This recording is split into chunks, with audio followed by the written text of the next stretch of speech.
What's going on, peoples? This is your man, Derek Terry, from the host of I'm Not Complaining, I'm Just Saying. And I'm out here in this heat. And like my cousin said, this heat is very, very disrespectful. I'll let you know that right now. I don't feel like being inside some in the garage, but this heat is disrespectful.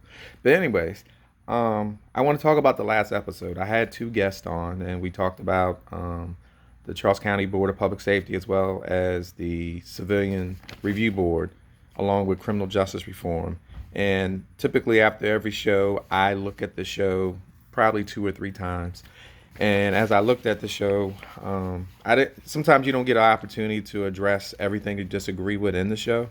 So, and it's not really a lot, and usually it's ironed out. But when I see things that, in my opinion, are misinformation or false accusations, I need to address it so my viewers can make sure that what someone says is not actually the truth. And if it is, please provide a source. So I'm not going to say who this guest is. I'm not going to call her out like that, but feel free to look at the video and you can find out for yourself for the last episode.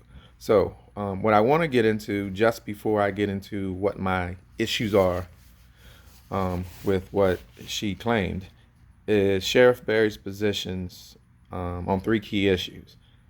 And one, he is for citizens. He's for some type of citizens oversight. He's never been against it, but the way that the law is written, it is what it is.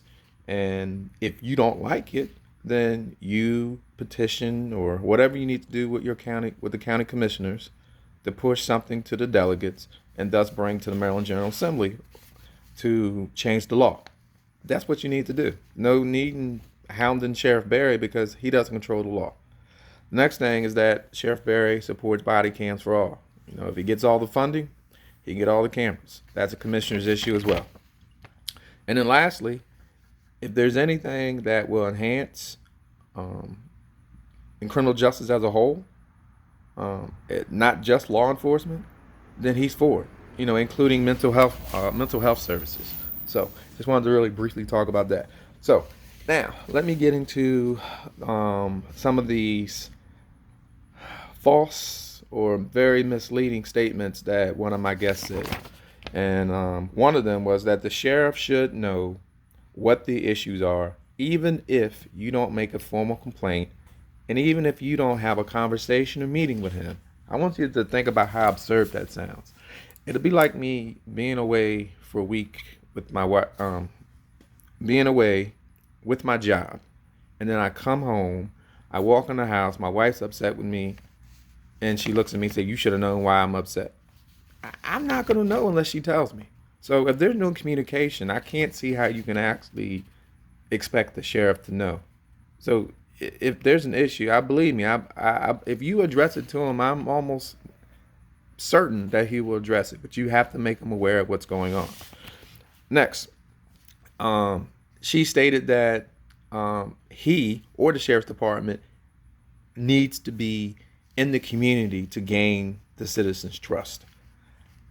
I'm not sure where this guest goes in the community, what she does outside or inside the community, but it must not be in Charles County. And the reason I say that is because as a member of the Divine Nine, or historically black collegiate fraternity and sororities of Alpha Phi Alpha, I know he's spoken with our youth numerous times. I know he's spoken with several other organizations in Divine Nine numerous times. So I'm assuming she's not part of the Divine Nine, or she don't have any friends that are in Divine Nine that live in Charles County. So if she knew that, she probably wouldn't have said that statement. Next, he teaches Black History Month in partnership with Charles County Public Schools. She said she was an educator. I don't know if she was an educator in Charles County.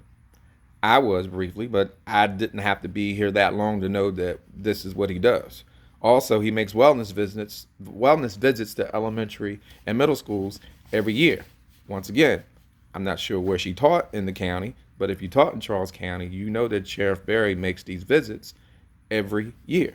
Also, he is the co-founder, not founder, meaning that he's not going around saying, "Hey, I organized this organization, I put it together, it's all about me."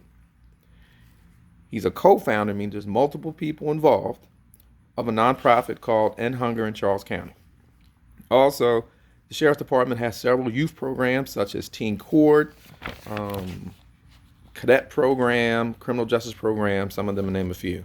Also, they have this program called Project Lifesaver, where the Charles County Sheriff's Office, they work with families of children and adults with autism, Alzheimer's, or related conditions, disorders. None of these programs, sorry about that, I had a little typo. None of these programs are social media programs. These are actual, tangible, and active programs that Sheriff Berry is either involved in or is part of the Sheriff's Department. So we want to keep that in mind. The complaints are, the next, statement was that the complaints are not public. Yes and no. The numbers are public as far as the annual report, which is released every year, or you have that right to make a Freedom of Information Act request, or Maryland information, whatever they call it in Maryland, request, but you're not going to see the names of the officers. Reason being, because under the law, the personnel files, you just can't release them.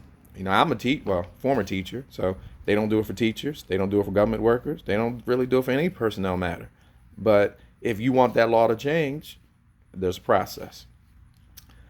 Next is citizens have called specifically the dispatcher, and this is the one that I had to shake my head at, and made a complaint where the Charles County Sheriff's Department did not come to the aid of black resident complaint when the suspect was white. Now, you do know that all these calls are recorded. If you have a scanner, you can record this. So this is my charge to my guest. If this is the case, please provide the evidence of the source, the date and the time, and I will personally submit this to Sheriff Berry or to any of those organizations that have been given Sheriff Berry pushback, because then I would want them to investigate it. And then if something is wrong, let's get it out there. Next, there are citizens in Charles County that fear making formal complaints because they don't trust the Sheriff's Department. First thing I want to know is, why do these citizens feel, what do these citizens feel would happen if they made a formal complaint? I don't know. Trust or not, if you don't make a formal complaint, if you don't attempt to speak with the Sheriff's Department or anybody in the Sheriff's Department, how is anybody going to be able to address your complaint? I don't, I'm not saying the complaints are not valid or anything like that. What I'm saying is, you can't address something if we don't know about it. It's that simple. I can't address an issue that somebody has with me if they don't tell me what the issue is. Even if they don't trust me, you still got to tell me. You got to have a middle ground. It's just, I don't get that one. Next, the deputies make arrests at the end of the shift for overtime. I don't, who's your source? As a sheriff, a sheriff deputy telling you this, do you have access to human resource records, a payroll, or anything like that? So where are you getting this from? That's my only thing. Where are you getting this from? And basically, you provided no evidence, no source. And then lastly, Sheriff Berry has the ability, or could have the ability, to be dishonest if anything controversial about his deputies should arise. She has never met the sheriff. She's never personally met where they had a conversation to discuss whether the issues are. She's never had a meeting with the sheriff. So my thing is, how can you make statements about somebody that you haven't even met, or even, you can't tell me you don't have the time, because you do, whether it's on the phone or whatever, you just haven't done it. Where are your sources? So this is my words of wisdom as I sign off, because I didn't expect this to be 10 minutes, and that's where it's going to go.